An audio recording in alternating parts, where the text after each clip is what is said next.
കലാപമുണ്ടാക്കുന്ന തരത്തിൽ സമൂഹമാധ്യമങ്ങളിൽ പ്രചരണം നടത്തിയതിന് കാസർഗോഡ് മുസ്ലിം ലീഗ് വനിതാ നേതാവ് നഫീസത്ത് നാസറിനെതിരെ പോലീസ് കേസെടുത്തു.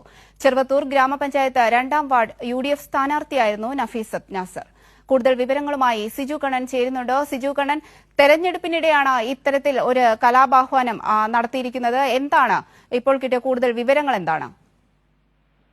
മുസ്ലിം ലീഗിന്റെ വനിതാ നേതാവും ചെറുവത്തൂർ ഗ്രാമപഞ്ചായത്ത് 2ാം വാർഡിലെ UDF സ്ഥാനാർത്ഥിയുമായിരുന്ന നഫീസത്ത് നാസറിനെതിരെയാണ് ഇപ്പോൾ കേസെടുത്തിരിക്കുന്നത്. ചന്തേര പോലീസാണ് കേസെടുത്തത്. സമൂഹത്തിൽ കലാപമുണ്ടാക്കി സമാധാനാന്തരീക്ഷം തകർക്കാൻ ശ്രമിച്ചു എന്ന വകുപ്പുകൾ ചുമത്തിയാണ് നിലവിൽ കേസെടുത്തിരിക്കുന്നത്. 13ാം തീയതി വോട്ടെണ്ണൽ ദിവസം വൈകുന്നേരത്തോടുകൂടി തെറ്റിദ്ധാരണ പരത്തുന്ന രീതിയിലൊരു സന്ദേശം നഫീസത്ത് നാസർ വാട്സാപ്പിൽ പ്രചരിപ്പിച്ചിരുന്നു. വോട്ടെണ്ണലിന്റെ പിന്നാലെ ചെറുവത്തൂർ ഗ്രാമപഞ്ചായത്തിൽ വിജയിച്ച സ്ഥാനാർത്ഥികളുമായി LDF ഒരു വിജയാഹ്ലാദ പ്രകടനം നടത്തുമ്പോൾ മടക്കരയിൽ വെച്ച് മുസ്ലിം ലീഗ് പ്രവർത്തകർ ആക്രമിച്ചിരുന്നു.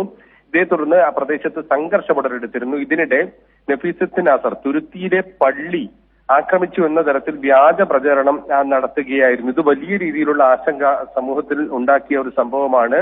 ഇതിനെതിരെ തുരുത്തി ജമാഅത്ത് കമ്മിറ്റി തന്നെ രംഗത്ത് വന്നിരുന്നു. തുരുത്തി ജമാഅത്ത് കമ്മിറ്റി ജനറൽ സെക്രട്ടറി ഇത് തെറ്റിദ്ധാരണ പരത്തുന്ന പരാമർശമാണ്, ഇത്തരം വ്യാജ പ്രചരണത്തിൽ നിന്ന് എല്ലാവരും പിന്മാറണമെന്ന് പറഞ്ഞുകൊണ്ട് തുരുത്തി ജമാഅത്ത് കമ്മിറ്റിക്ക് തന്നെ രംഗത്ത് വരേണ്ട ഒരു സാഹചര്യമുണ്ടായി. ഇതിനെതിരെയാണ് ഇപ്പോൾ ചന്തേര പോലീസ് കേസെടുത്തിരിക്കുന്നത്. ഇതുമായി ബന്ധപ്പെട്ട പരാതിയുടെ അടിസ്ഥാനത്തിലാണ് കേസെടുത്തിരിക്കുന്നത്. കലാപമുണ്ടാക്കി സമൂഹത്തിൽ സമാധാനാന്തരീക്ഷം തകർക്കുക എന്ന ലക്ഷ്യത്തോടുകൂടി നടത്തിയ വ്യാജ പ്രചരണത്തിനെതിരെയാണ് കേസെടുത്തിരിക്കുന്നത്.